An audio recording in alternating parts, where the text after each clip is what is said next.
Hey, FFR listeners. Did you know that if you join our Patreon community, you can get nifty perks like early access, exclusive weekly bonus segments, access to our friendly Discord, and more? That's right, you can get cool stuff and help us keep doing FFR at the same time. What are you waiting for? Go to patreon.com/femfreak. There was something so interesting about, like, when is it appropriation and when is it just like celebration and when is it like sharing of culture? How do you distinguish those?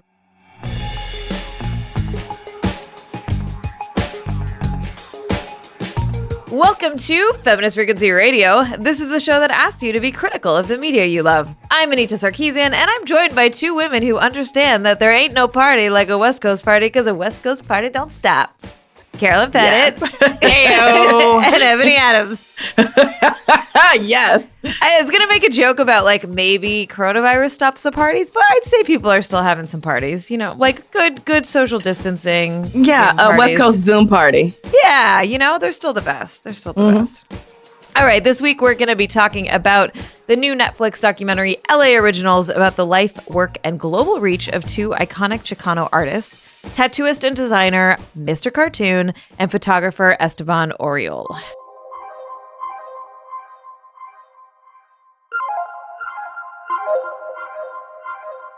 Hello, friends. Hey. Hello. I feel like the intro banter during isolation is going to be a whole lot of the same every week. Yeah. It is. It's either going to be like 50 minutes of like deep, you know, here's what's going on, or it's like pass. Yeah, really. Yeah, what No. is it going to be today? Pass. Pass. It's totally a pass. It's too early for this shit. Mhm. I have started doing like sun salutations in the morning. I'm into it. Which, Yeah. you know, feels a little hippie cheesy, but it's just really nice to be like, my body can move, you know? Yeah. Definitely, and it's good to get that movement. It's easy to not move much at all when we're in quarantine, and that's not, you know, it's not so good for us. So Here's yeah. my challenge for everyone is one day, maybe tomorrow, wake up, do some stretches. Or before bed, just one day. It's not like you have to make it a thing. Just do it once. With the caveat that if you are not physically able, like, don't, you know, feel as if you don't need one more burden, right? Yeah. No, but like Thanks, that's worth saying. But also, like, before the, you know, comparatively recent like co-optation of yoga culture from upper middle class white women, like, this is a 1,000-year-old tradition, Anita. So you shouldn't feel as tippy dippy to do some sense. Girl, get out there and dig into that, you know? Yeah, but you know, I can't help but be like, okay. I mean, if you're wearing like, what is it, Lululemon? Yeah, if you're wearing those leggings, then yeah, I got a problem. But otherwise, girl, I'm into it. Yeah, salute the sun. You think I change, Ebony? No, but well, to be honest, though, this quarantine is doing things to people that perhaps they did not expect. You might be like, I have nothing to do but buy overpriced, shoddily made clothing online because what else is going on in my life? I don't know. Maybe. I kind of wanted to do a fashion show for myself just to see what was still in my closet. Yeah, you should. I was like, I do have clothes, right? That's not just like pajama pants, like new pajama pants every day. You have some cool clothes. I know. I was with you when you bought some. That's true. That's true. See, look, we got some shit. There you go. We got some shit. All right, let's get into this, y'all. Yeah. Originally scheduled to premiere at the 2020 South by Southwest Film Festival, but now available via Netflix, director Estevan Oriol, LA Originals is a long overdue look at the partnership between Oriol and master graffiti artist turned high-profile tattoo artist Mark Machado, aka Mr. Cartoon. The film weaves an intriguing, if rambling, story about the rise of these two Chicano artists through a Vegas buffet of hip-hop talking heads and stunning archival material. It's a compelling look at the particular intersection of Chicano street art, Los Angeles ethnic diversity, and commercial culture that offers a lot to unpack both through what it chooses to explore and what it leaves largely unsaid. The product of over 25 years of behind-the-scenes footage, LA Originals is a riveting picture of a particular slice of Chicano history, machismo, and culture that fascinates as often as it frustrates. That is a really good summary, Ebony. Thanks. I feel like that's done. We're done. We don't even need to talk about it There you anymore. go. Listen, to be honest, do people need the three of us, three non-Chicana, three like non-hip hop heads to talk about this film? No. They maybe don't need it, but it is. Listen, I think it is a very, very interesting film. I wouldn't say that it's good, but I don't know that that's a useful like category for me for a documentary like this, because I found it so interesting. Well, so let's hold on. I want to talk about the like whether it's good or not for like I wanted to talk about documentary structure for a minute before we get into the meat of this, because I think there's a lot happening here. It is enjoyable to watch. It's not like difficult to watch necessarily.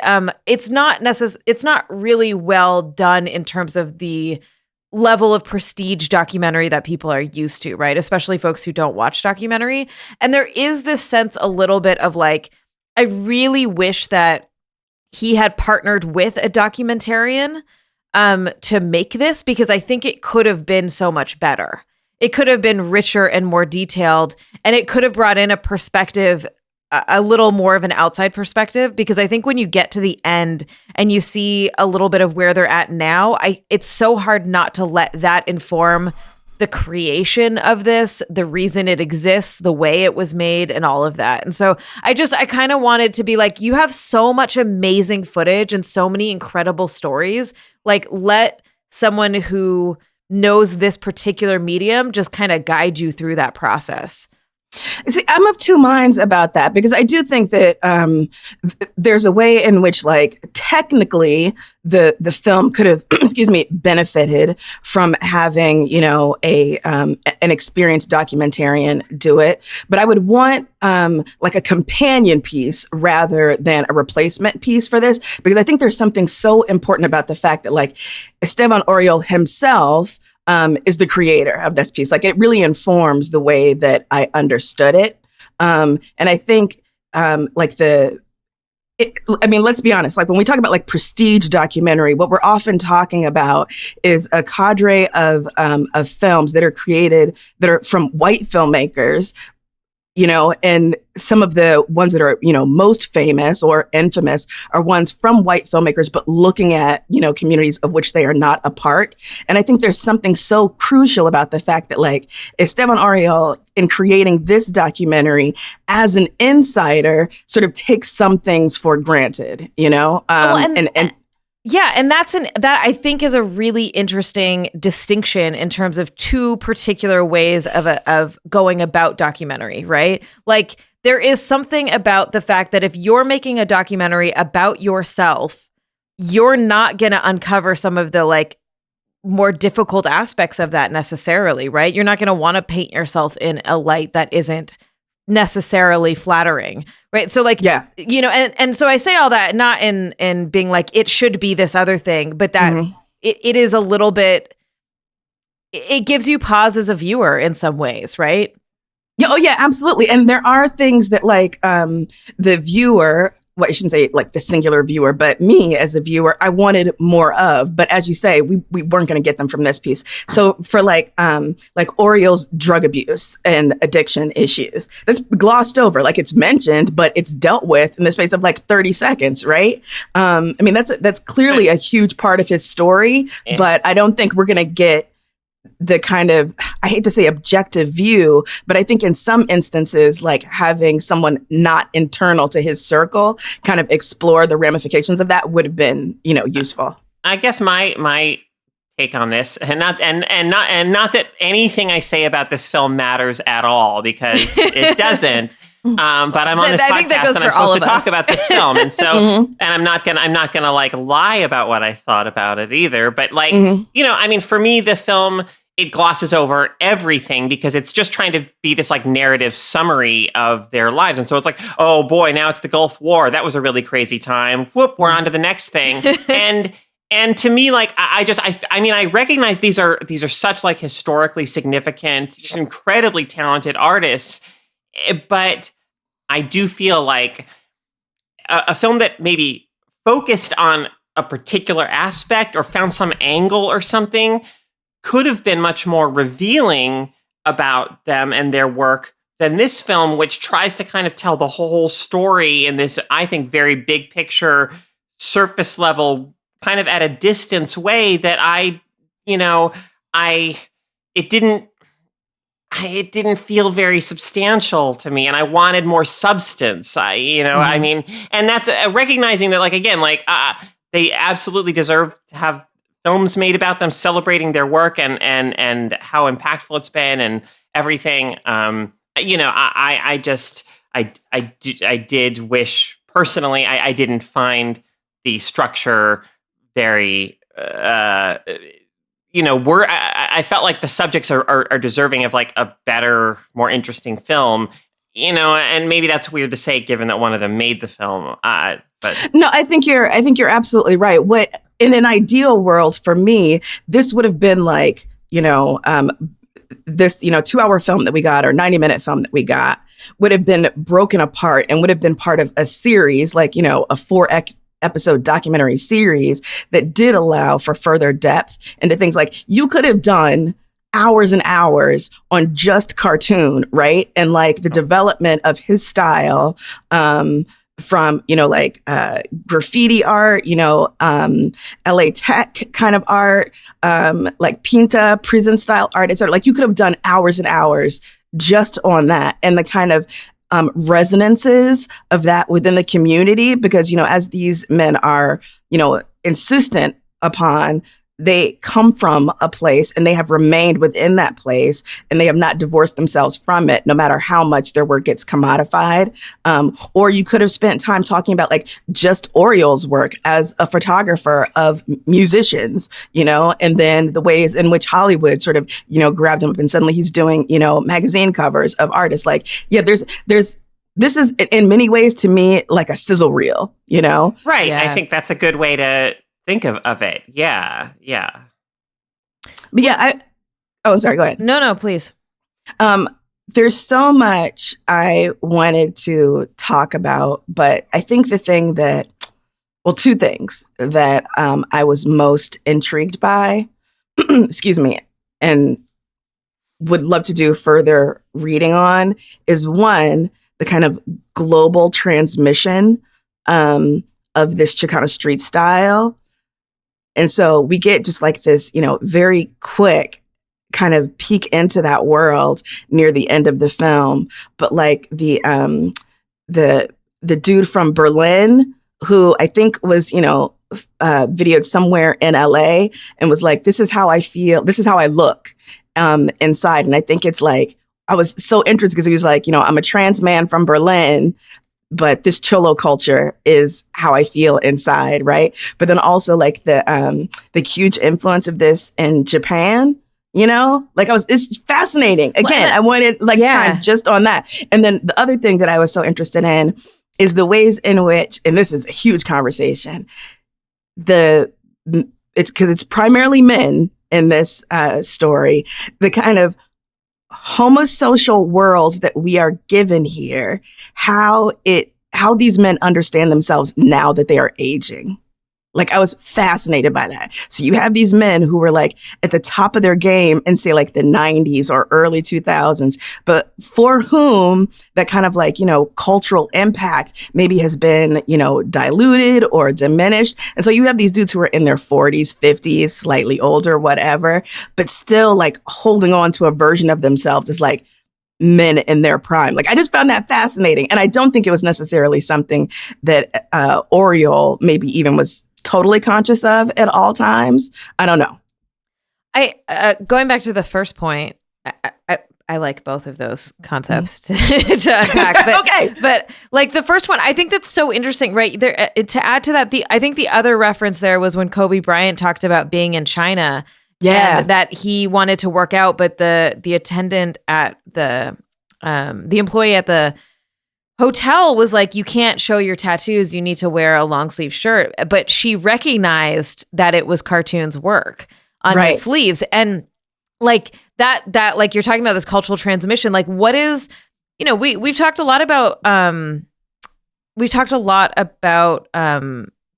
oh my God, the word just left appropriation. My brain. Yes. Oh, thank you. We've talked a lot about cultural appropriation and what that means, but there was something so interesting about like, when is it appropriation and when is it just like celebration and when is it like sharing of culture and when is it, like they're like, how do you distinguish those, right? And does it happen because of who holds power and who doesn't? Does it happen in terms of just like niche community? I mean, Chicano culture is not niche at all, but like there's something that I felt a tension when we saw the video of the Japanese kids dressing up like their interpretation of Chicano culture.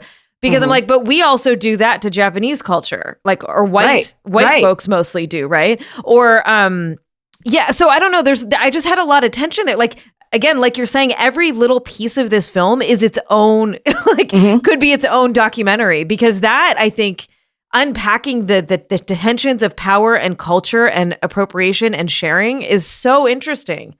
Yeah. And especially like because it's not just one way, right? So, I blanking on who the talking head was who was talking about it, but they were saying like, okay, so you have these Chicano artists who are becoming huge, like, underground forces. And as it becomes, mainstream, it gets transmitted to Japan. It becomes part of this like significant Japanese youth culture. And then because it's so influential in Japan, it becomes more popular here in the US. Like, that's mind blowing, the calculus of, how that shit happens. I have to say, like, the people that I was most kind of side-eyeing in this film were not like, that young German dude or even like the Japanese kids, but it was people like Ryan Phillippe or Scott Conn. Or like, I was straight up hollering, Ebony. Like it was hilarious to me because you're talking about Scott Conn, for instance, right? Like, son of James Conn. Like, this is a child of privilege. It's not just that he's a white dude. Like, this is a wealthy white dude with access to power. Ryan Phillippe said that he's now sisters and brothers with like Beyonce and shit. I'm just like, shut the fuck up, dude. Right. But again, this is a film, like, this is something that Estevan Oriol chose to include. And you don't get the sense that he's laughing at, or at least not in, like a really intense way at, these white stars who are, I mean, I think as far as he's concerned, like, yeah, it's all part of the family of people who enjoy this work. The one person who I was like, why are you here? Was Brian Grazer. Like, I did not understand what the fuck he was doing there. I mean, I understand like his connection to the art world, but I read a couple of interviews, or just like recaps of the film and some interviews with them. And Brian Grazer worked really closely with Cartoon, I think, on some film projects. So that probably is why. Okay. What did he do? Well, and is Brian Grazer the person, or one of the people rather, behind that art show 8 Mile. We see towards the end? It probably happened because of 8 Mile. That's probably where they got started working together and shit. So yeah. Okay. I just realized we have a pretty international audience that listens to this podcast. And in case you don't know what Chicano, I mean, I'm jealous of that at this very moment in time. But in case you don't know what Chicano means, Chicano is a self-identified category, like kind of racial category of usually American-born people from Mexican descent. It's usually the parameters of that, which is distinct. Ebony, I was looking at your notes in here about the difference between Latino versus Hispanic, and so Chicano is probably the lesser known term for folks who aren't as, up on self-identifying categories of race. And it's a cultural movement, right? Like Chicano is a big cultural, political movement for this group of people in this country that are often oppressed, often side-eyed, who don't feel like they have a home or a space because they're straddling these different cultures. And so it's, I think that there's something really incredibly valuable about having a film that talks about this culture.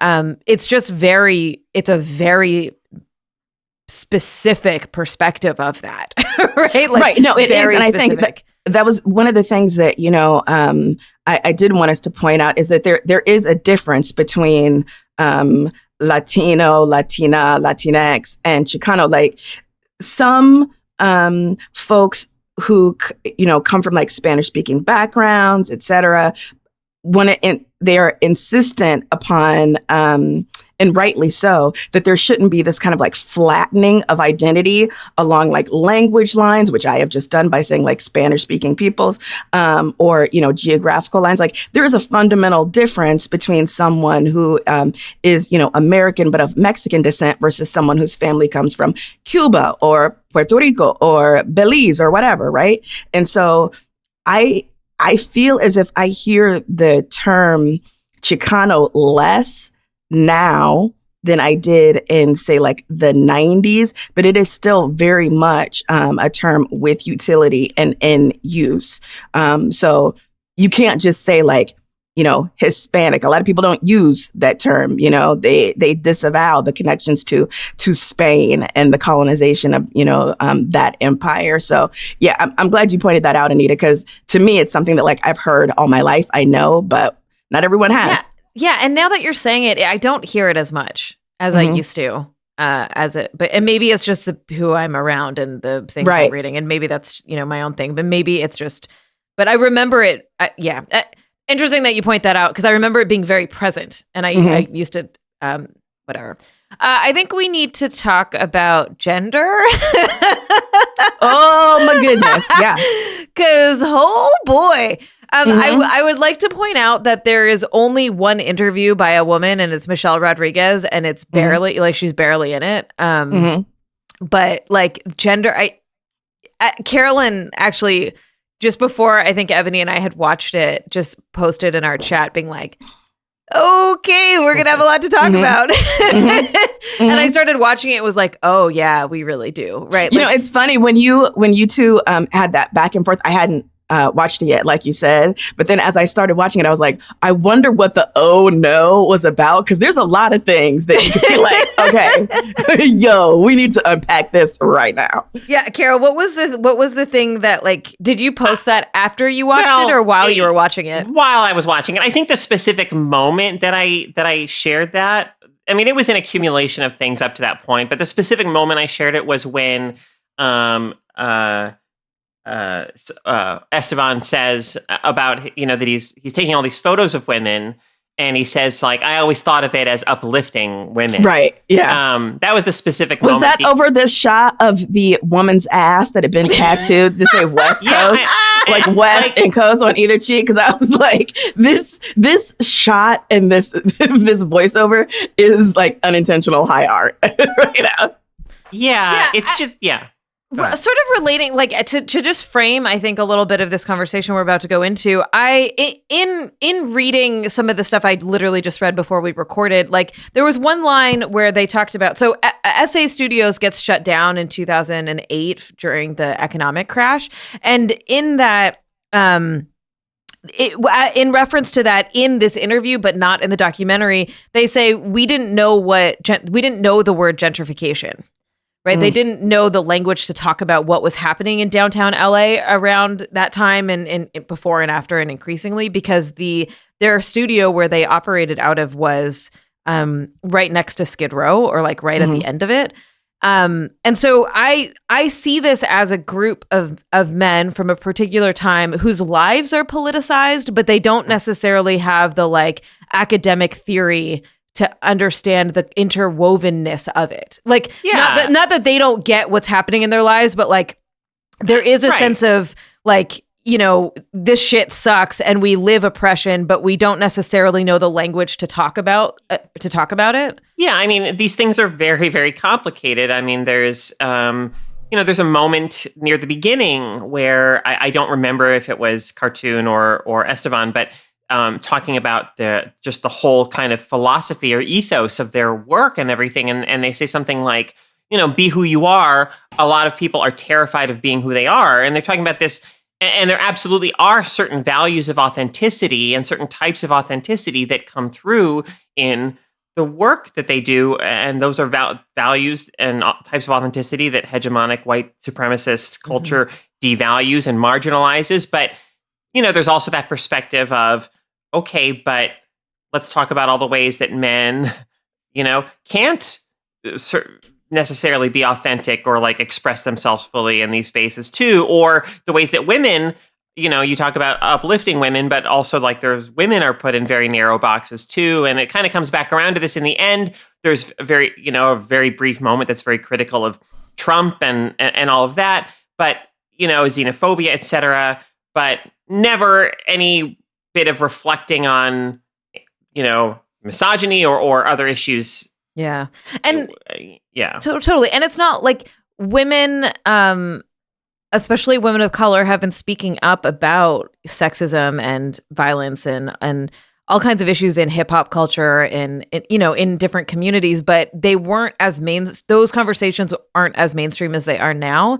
And I suspect that in this particular space, in this moment, like there were no challenges to that. Like no one was coming in and telling this dude that gets like $30,000 a tattoo to like, hey, maybe don't do pinups of naked women, But I think that there were challenges, but they were, as you say, from they were internal to the community. I want to shout out real quick the book Graffiti Girls Performing Feminism in the Hip Hop Diaspora by friend of the podcast, friend of Feminist Frequency, Dr. Jessica Pabon-Calon. Because this is one of those places where you're like, okay, we need a voice from within the culture actually talking about the ways in which there were multiple conversations going on. Like, yeah, absolutely. At the same time that you have dudes, lining up to get into SA Studios to get like pinup girls on their arm, you do have Chicano women being like, yo, fuck this, like this is not the role that I choose for myself, nor is it the kind of representation I want to see. But, that's not what we're getting. Like, of course, that's not Estevan's position here. Like his position, as Carol noted, was like, yo, look at, these we're showing the beauty of the female form, but it's a very two-dimensional kind of, existence for women to the point where there are literally like no women elsewhere, like in their social circles, around them, except as like hanging on to dudes for like photo shoots, right? And even then we get very little of that. Like this is a profoundly singular gendered space that these men operate in, And even in reflection of making this film, like, yeah, maybe like there's even this moment where you're like, okay, well, you just didn't really have a lot of women around who weren't just there to be, to be the butt of jokes or to be, background decoration. But he made a point of saying, I photograph women in this way, and I think it's uplifting, because he knew he had to say something to do, like, you know what I mean? Like maybe he didn't know he had to say something, but there is this sense of like, that was a choice that was made to even acknowledge the fact that like, you literally are not interviewing, talking about, including, engaging with women in this at all other than as sexual objects. And then you point that out and try to justify it by being like, but it's just the beauty of the female form. Blech. Right. Well, and I also think that like it's really interesting the versions of femininity that we don't see as much, but that are as resonant. So for instance, like the LA hand signs, right? Like that iconic image of the woman's fingers, like that's a female gangster, who made that sign. And, and I was like, yo, I want to know who that woman was. I want to know more about her. So like clearly these women exist who are not the prison fantasy pinups that otherwise like populate. And I realize I'm conflating like cartoons work and Estevan's work here in a way that I shouldn't. But there are other women there. But yeah, like we just don't see them as much. And like when you see like Michelle Rodriguez, Ebony, they both sexualized women in their work. I think that's you see that, but again, like there are, women in hip hop, but you saw like very few, if any. I mean, in fact, I don't think we see any. Do we? We saw like Beyonce, but she's not hip hop. We see, Latina actors. There's a mention of like Erykah Badu at one point. I think maybe like it just I think has a he name. toured as a name drop at least, but like Mm-hmm. not like she's not like featured in any way. Mm-hmm. Yeah, I can't. Yeah, we certainly. I just. Yeah, I was just gonna like. I think it's very interesting. How I think it was Cartoon was saying like, yeah, there's the style that I have developed, is a conglomeration of things, and one of those things is this pinta style art. And so you have these men who are in prison, engaging in these like overblown, exaggerated fantasies of access to a femininity that they do not have access to while they are in prison, and this is what they are reproducing. And so it's a nod to that. And I was like, I could read 15 doctoral dissertations on this right now. Like straight up. Like there's a lot to unpack here. So there's an interesting piece where they are talking about how like we're, Ebony, you said this earlier, where we're still connected to our community, even though we are like with these big brands and making all this money at this particular point and engaging with celebrities. And so they're like, at least in the photography, there's still this engagement with homelessness and violence and drug use. Like there's a shot of a former gang member talking about a moment, and the moment was a moment of doing drugs, and the moment was documented. And so having him tell it years later and watching it actually watching it in real time, right? I was like, damn, like that's some of the like, holy crap, there's so much documentation here from years and years and years. That's really fascinating. But what stuck out to me when they were actually calling out the fact that they're like acknowledging and recognizing the violence was there's a scene kind of early on where they joke about how Estevan went and beat up a bunch of bootleggers. Yeah. And it like there's no challenge to that. There's no critique to that. It was just like, yeah, it was funny, man, that he did that thing, like fuck those bootleggers. And you're like, it was just so part of the machismo culture that comes out of what we're talking about with sexualizing women, with not including them in this cultural moment in any sort of relevant way or any sort of authentic way with agency at all. And a part of the larger machismo, like, we have to act a certain way and we have to be tough and we have to, all of these things that are, really, I think a lot of us are trying to challenge in masculinity, right? And different forms of masculinity.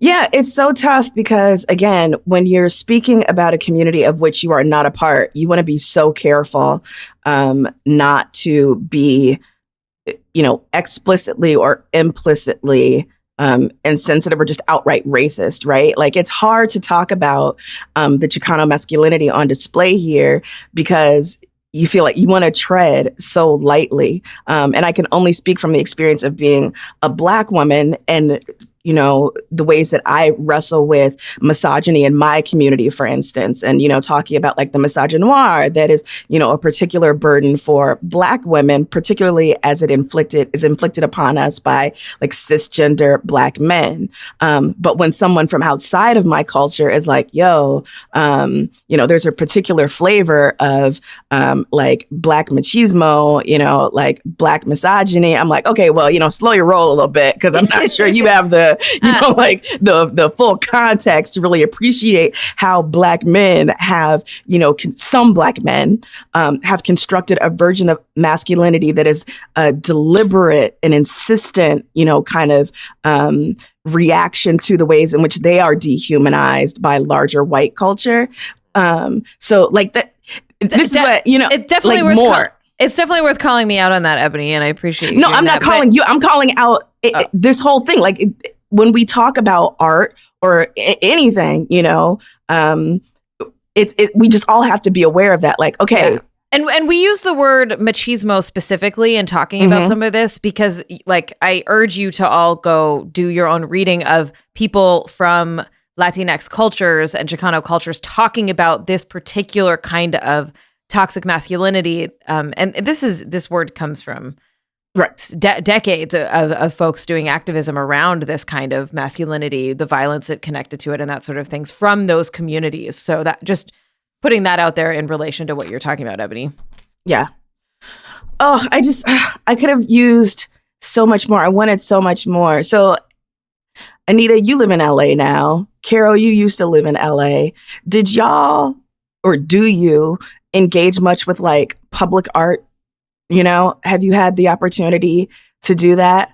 Because we go pretty quickly from like the graffiti that Cartoon did to then like, you know, his tattoo work or his design work or whatever. But I wanted definitely to know more about like the murals. Like LA's got a huge mural culture that if you have the opportunity to check it out, like you really, really should, because it is just absolutely phenomenal. Much of it, you know, the work of Chicano artists.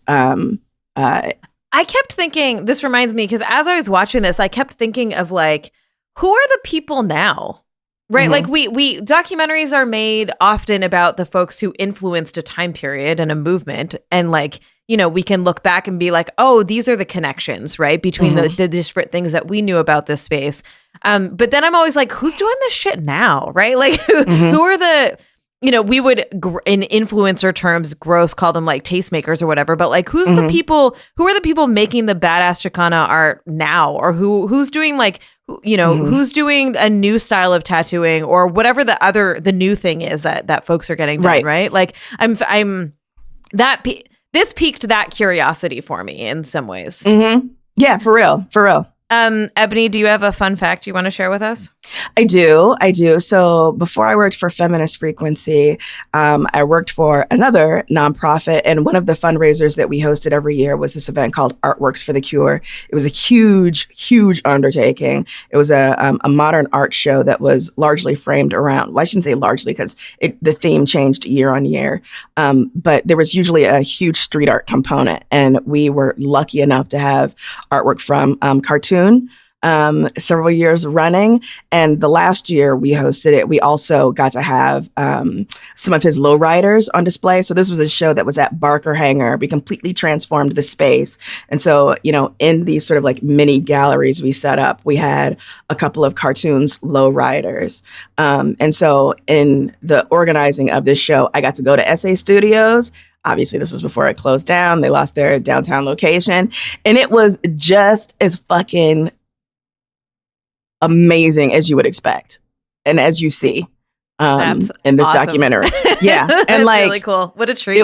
I was fairly, I mean, I knew of Cartoon, but really didn't know a lot about his art, you know, and definitely didn't know very much about like lowrider culture. I've since learned more, but it is these cars absolutely are works of art. I mean, you can see, you get a sense of like the vibrant colors on the screen, but there's really nothing like seeing one of them up close. It really is like, they call it candy paint. It is just absolutely gorgeous. It was also a tremendous pain in my ass arranging to have these lowriders delivered to Barker Hangar. You have to have all of the gas, you know, drained out, you know, for fire purposes, like the insurance on these things. We had to have 24-hour guards, whatever. It was amazing bringing the art to the people, but.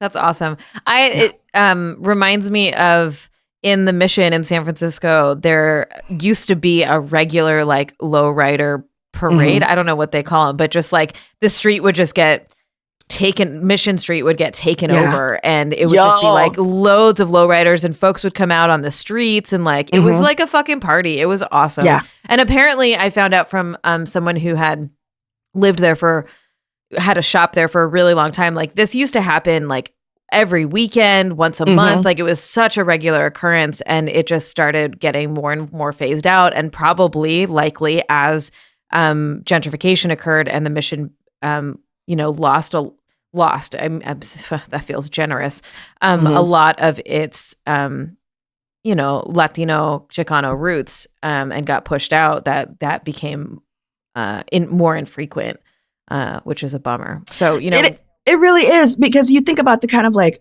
urban gatherings that people engage in these communities. So it's like people out on the street, and maybe I'm particularly sad about this right now because we can't be out on the street. Haha, I don't leave my house at the best of times. But, you know, the like communal experience of art and music and culture that these lowrider processions represented, the way that that's been, largely displaced from it's a loss. It is. It's a real loss.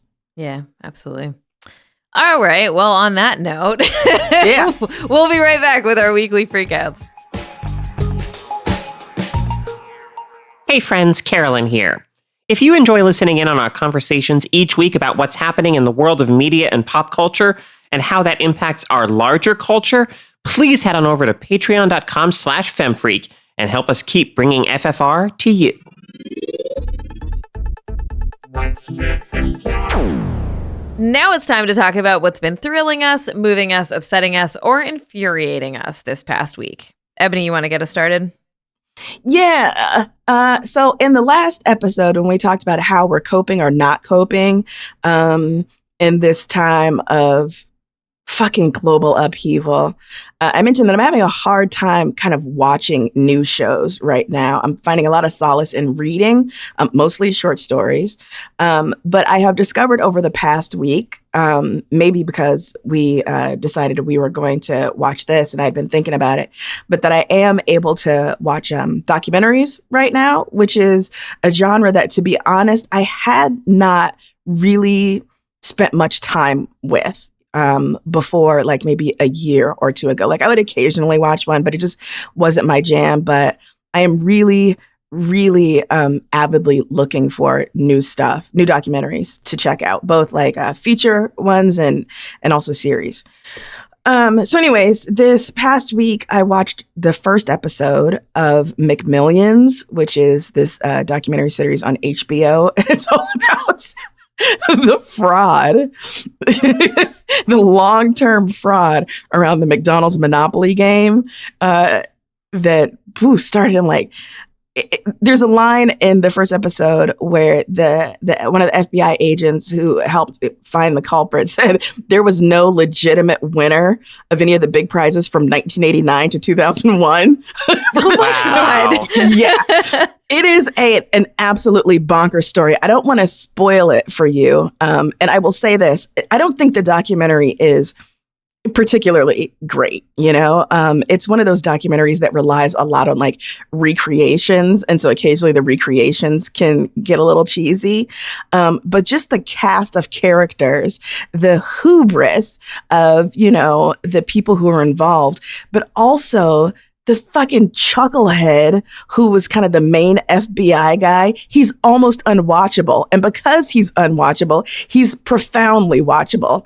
You just think like, this is law enforcement in this country. And the self-identity that some of these dudes, because it is mostly dudes, construct around being the good guy, but also, this flavor of like, I'm going to go my own way. I'm a rule breaker, it's hilarious, or would be hilarious if it wasn't so ultimately unsettling, and I guess I feel able to watch this show because I feel untouched by the issue at play here. Like, it's a McDonald's Monopoly game. I never thought I was going to win that $1 million anyway. So, whatever. And, it's McDonald's money. So it wasn't as if like it was money that was, promised to an orphanage that someone fraudulently took from them, so it feels very relatively low stakes. And so I've just been enjoying watching this and just being like,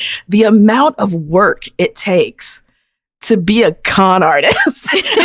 Like, I'm too lazy for this. Like, maybe this is why I have a schmegular job, because it just seems like you have the anxiety, of constantly wondering if someone is like looking over your shoulder, whatever.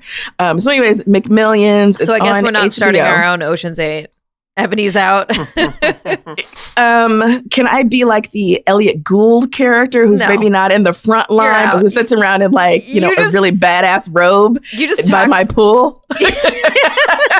You just talked yourself out of it hardcore. Yeah, that's okay. I'm telling you, I would not be good for a heist on any level. So it's actually funny because I also I like documentaries, but I just haven't been watching a lot in the last several years. And I started in isolation watching documentaries as well. So yeah, I don't know what it is about. Like, maybe we just want to connect with real people in some weird way. I don't know. Yeah, but it's also like, in the way that we talked about LA Originals, right? Like documentary as a form, as a medium for telling a story is so interesting. And as long as you remain aware that there is a viewpoint, like there's no such thing as an objective telling of a story. It's really fascinating to watch how a narrative comes together and how a filmmaker or a team of filmmakers, choose what to present and what to leave on the cutting room floor. So anyway, McMillions on HBO. Cool. Carolyn, what's up with you? So I have not been venturing out of my comfort zone much at all. So this is a bit of like a kind of repeat freak out, I think. But, one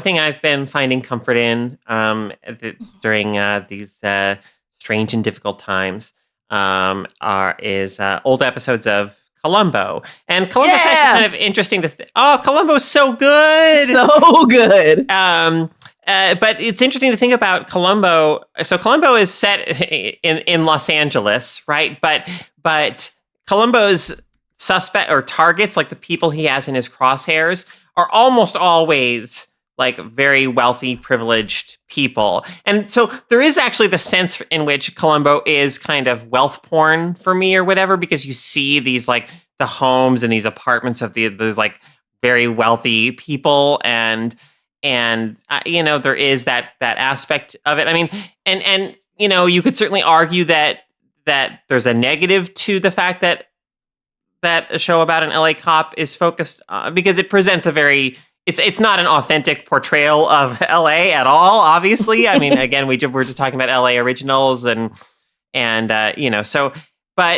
there is something very interesting and very satisfying about the way that you always know that Columbo's going to get his person and everything's going to click into place and it's going to be very satisfying. So I guess I'll recommend one episode in particular this week, which is an episode that is available on YouTube in its entirety. And it's called Try and Catch Me. And the fun thing about Try and Catch Me is that the killer, and it's not a spoiler in Columbo to say who the killer is because from the very beginning. So the killer is played by Ruth Gordon, who was this, sort of just legendary career actor in Hollywood. And she just is having so much fun in this episode of Columbo. Like she just is just chewing through the dialogue and everything, and you can just tell what a wonderful time she's having, and that makes it really fun to watch. And it's like it's super. She has so much money, her character, that she has this like amazing walk-in safe in her office in her home, and she kills her nephew by having him walk into the safe, and then she locks it behind him, and he gets asphyxiated. But it's like the most like elegant, Jesus. the most like elegant, hands-off way for this, to sort of commit a murder. And anyway, comfort watching. If you're looking for comfort watching right now, that's what's working for me. Nice. Caro, did you see on Twitter just a couple of days ago, Mark Ruffalo was in a conversation with Natasha Lyonne because they both were like, God, I would love to play the role of Columbo in a remake. And then Michael Sheen popped in and was like, yo, but I've got the idea for a perfect Columbo episode, etc. Nice. It was just like, it was all just like actors I love talking about a show that I love. And it was cool. Yeah, Mark Ruffalo would definitely be probably my pick to take on the role today if they were gonna make a Columbo movie. I could see him in the role definitely. Yeah. Dreams can come true. Yeah. Speaking of dreams, my freak out I have had on deck for a long time, and I'm so excited to finally talk about it. It's a book called In the Dream House by Carmen Maria Machado. And dude, this shit is incredible. So it is a memoir. It is set up she is clearly a poetic, artistic writer. And it is a story about her time living with in an abusive relationship. And she is a lesbian and her abuser was a woman. And that is an important piece of the way she tells this story in how she's grappling with the fact that women can be abusive too, and that are, pulling through historical conversations about lesbian domestic violence and how those conversations happen in particular areas, but they don't go really big. The psychology and the ramifications of living with an abuser or being in relationship with an abuser, how it happened, like how you like get stuck in this pattern. And she goes back and forth in time. She brings in pop culture references. She brings in other stories and experiences with other people. It's magnificent. And each section is labeled Dreamhouse as, right? So it's Dreamhouse as fantasy, Dreamhouse as American Gothic, Dreamhouse as Bluebeard. And I feel like I'm really not doing it justice, but it is absolutely breathtaking and incredible. And I'm just delighted that I had the opportunity to read it, to be honest. So I can't speak highly enough. In the Dreamhouse by Carmen Maria Machado. Machado. I don't know how to say her last name. Sorry. I'm a terrible human.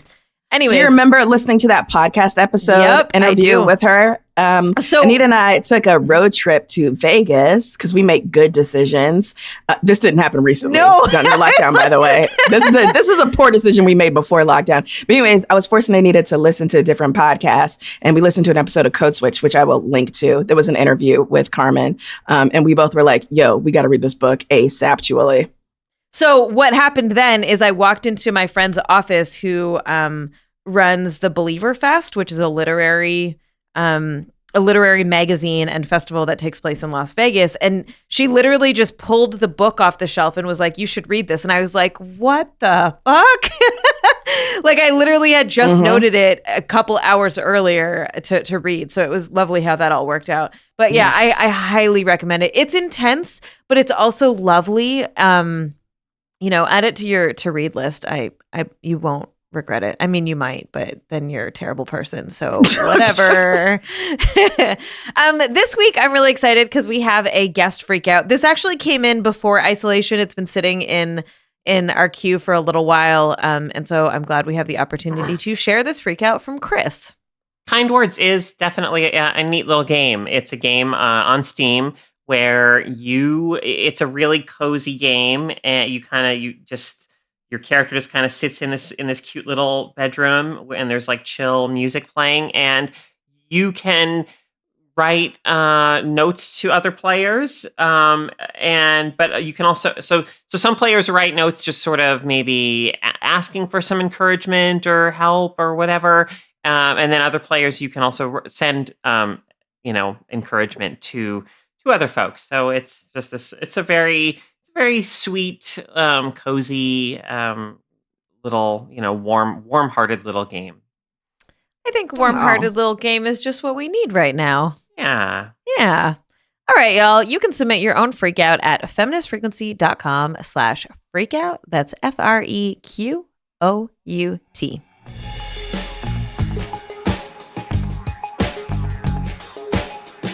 Thank you so much for listening to Feminist Frequency Radio. Stay tuned for the freaking after party, only available to backers of this podcast. Maybe I will share the documentaries that I've been watching. Maybe that's what we'll do in the bonus. Yeah. If you would like that, you can learn more at patreon.com/femfreak. That's FEMFREQ.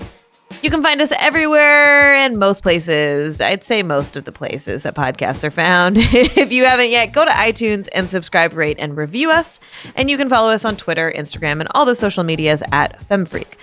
The show's engineered by Rob Para. Carrie Stimson provides technical support, artwork by Jamie Varon, and our intro music is by Phil Circus. Join us next time for another feminist dive into pop culture. Bye. Later. Bye.